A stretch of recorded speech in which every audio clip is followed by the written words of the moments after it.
that said that they no longer want to live with illegal immigrants, which is well within their rights. Because remember, it's the government that has a law that we're not allowed to be aiding or abetting illegal immigrants. We're not supposed to be giving them a place to stay. This is the law that government put into place. They can't turn around now and make it the community's fault when they're saying that we are implementing the law as per your instructions. You said we're not allowed to live with illegal immigrants and they must be deported. So the community is not wrong. And also, if there's refugees and asylum seekers, which I know is usually the cover-up for a lot of people who are coming into South Africa, then those refugees and asylum seekers must be the responsibility of government, not the community. Because we've been saying as much and much all along that other nations are not crazy for saying that there must be refugee camps when there's people who are refugees, because it allows them to get the services that they need to be getting in the same place together at the same time, integrating with their communities and not coming into communities where there's a shortage already of hospitals, schools, beds, pills, medications, resources, because then the burden doesn't become that of the government. It becomes the burden of this particular community that's housing them, and that is not fair.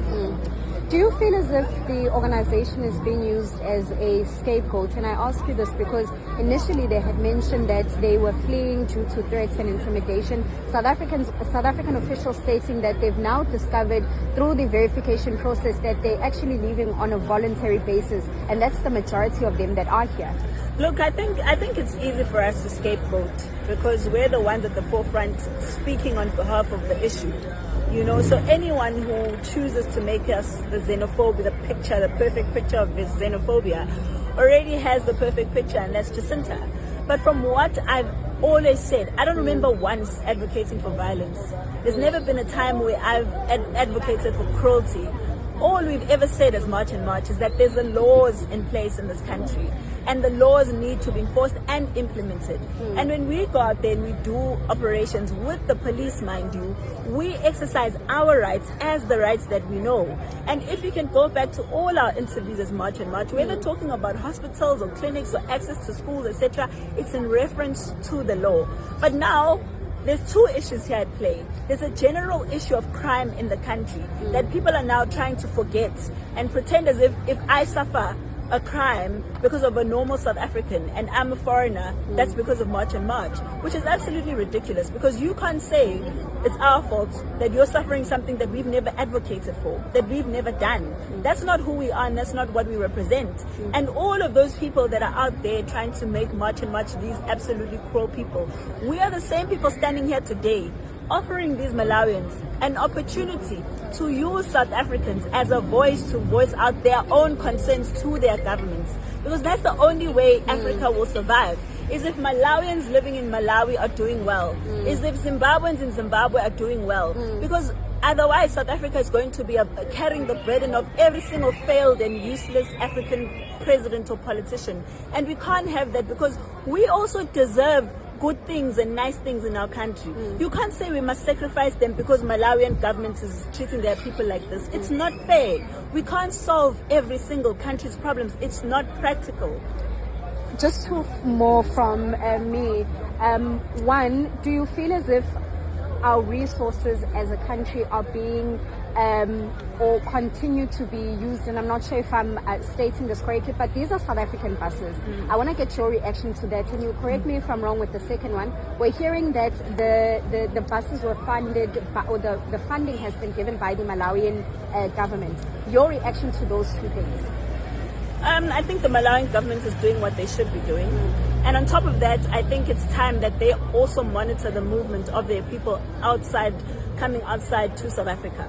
Because they can't just be allowing their country to be brought into disrepute like this by their own citizens saying they're escaping them. Because it also doesn't make the Malawian government look good. You know, to have to bring out the officials to come here, that's another cost to them. So manage migration from your country first.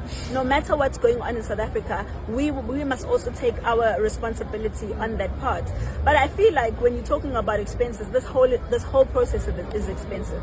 This entire process of illegal immigration is a process, is a very expensive process. And I think that really African leaders need to sit down with each other And they really need to be honest with each other instead of rolling out red carpets for themselves about the citizens of their countries.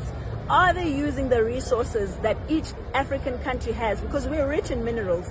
Are they using those resources to empower their people? Or is it just about being in power and looking good between each other? Because if that's how it's going, then we're never going to get out of poverty as Africa at all. A last one on my side.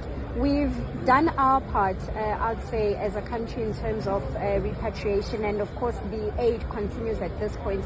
But you're talking about managing migration. How does the country actually do that? And there I'm referring to ensuring that these people that are going home don't come back illegally. I think the current process is to ensure that, because I saw from the repatriation in Nigeria, all of them were banned since they were in the country legally. And I hope that we'll apply the same here. Ban everyone who's entering the country legally, and they shouldn't be able to come back, because that is unfortunately an abuse of system. And I mean, sometimes we have the poorest of poor people in South Africa here, but the option is not to fly to another country and go and tell that country your poverty story. Your greatest responsibility as a civilian is to fix your own country. Take responsibility. If it means they vote differently, they vote differently. If it means they go to the streets, they do that. But I think that's one of the steps that they can take. Second to that, they need to make sure that this passport issue, where people are thinking that a passport warrants them coming into the country and staying into the country legally and getting jobs and what, is not fair. We need to have an explanation of what a passport means when you're coming into another country, and when you break your passport entrance terms, how it can be detrimental to you for coming back in the future. So we need to make sure that our country's laws are respected, not just by South Africans, but also everyone that is coming into the country and staying in the country. Thank you very much. Thank you. Thank you.